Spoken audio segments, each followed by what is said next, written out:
श्री गणेशाय नमः।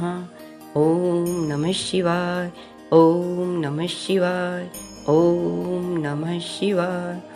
आइए भक्तों, आज आपके लिए मैं शिवरात्रि की कथा लेकर आई हूँ। उसे आप ध्यान से सुने। इस कथा के सुनने से सभी मनोकामनाएं पूर्ण होती हैं। बोलो शंकर भगवान की जय।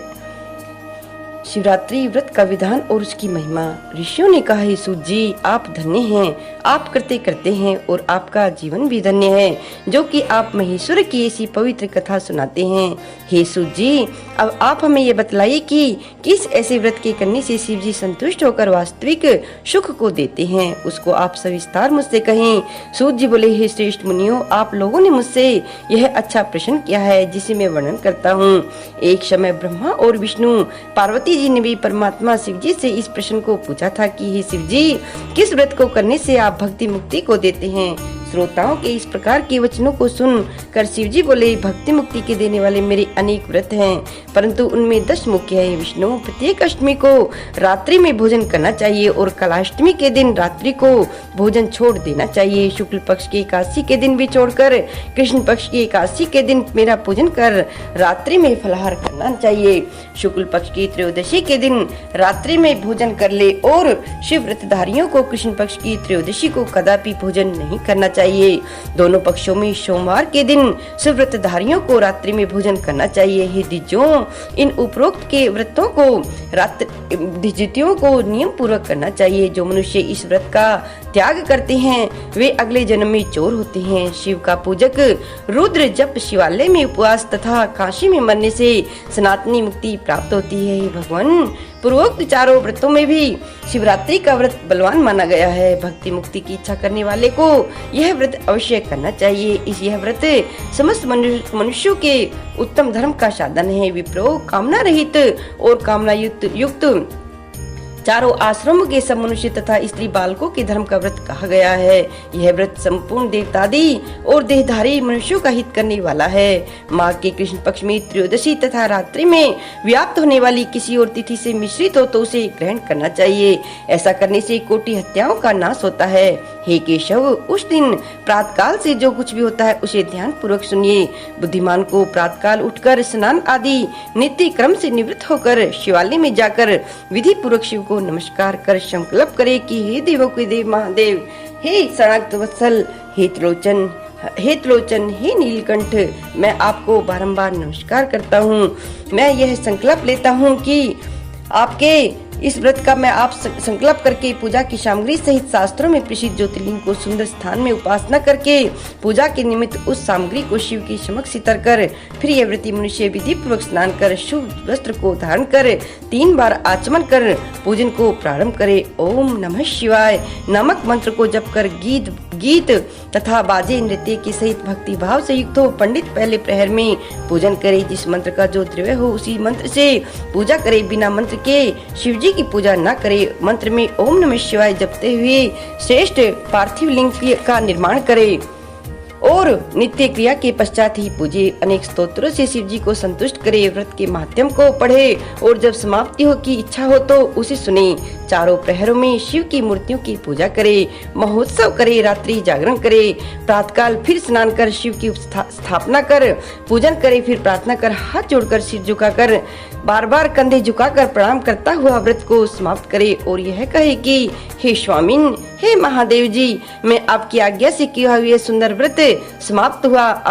अब मैं इसको विसर्जित करता हूँ। हे देवेश, हे सर्वाद, यह मैंने यथाशक्ति जो कुछ भी किया है, अब इस व्रत से आप संतुष्ट हो जाइए और मुझ पर कृपा कीजिए। ऐसा कहता हुआ शंकर जी पर पुष्पों की अंजलि चढ़ावे, फिर यथाशक्ति विधि पूर्वक दान देवे और त्रिलोचन को नमस्कार कर उस नियम को विसर्जित करे। फिर शैव ब्राह्मणों को और विशेषकर सन्यासियों को भोजन करा, उन्हें संतुष्ट कर स्वयं भोजन करे। विष्णु, अब मैं तुम्हें शिवरात्रि के चारों प्रहरों में शिव जी के पूजन का विधान बतलाता हूँ। पहले प्रहर में किए हुए पार्थिव लिंग का स्वधि और विविध उपचार से भक्ति पूर्वक पूजन करे। पहले 5 द्रव्य चढ़ाकर शिव जी को पूजे और जिस वस्तु का मंत्र हो उसी मंत्र से द्रव्य को समर्पण करे। फिर उस पर जल की धार देवे। पश्चात विद्यावृत्ति की जल की धारा से ही द्रव्यों को उतारे। फिर पंचाक्षरी मंत्र ओम नमः शिवाय से 108 बार जल की धार शिव जी पर देवे और इस प्रकार सगुण निर्गुण शिव जी को पूजे। मंत्र में या तो गुरु का दिया हुआ मंत्र हो या नाम मंत्र हो, इनमें से जिस मंत्र से चाहे शिव जी की पूजा करे।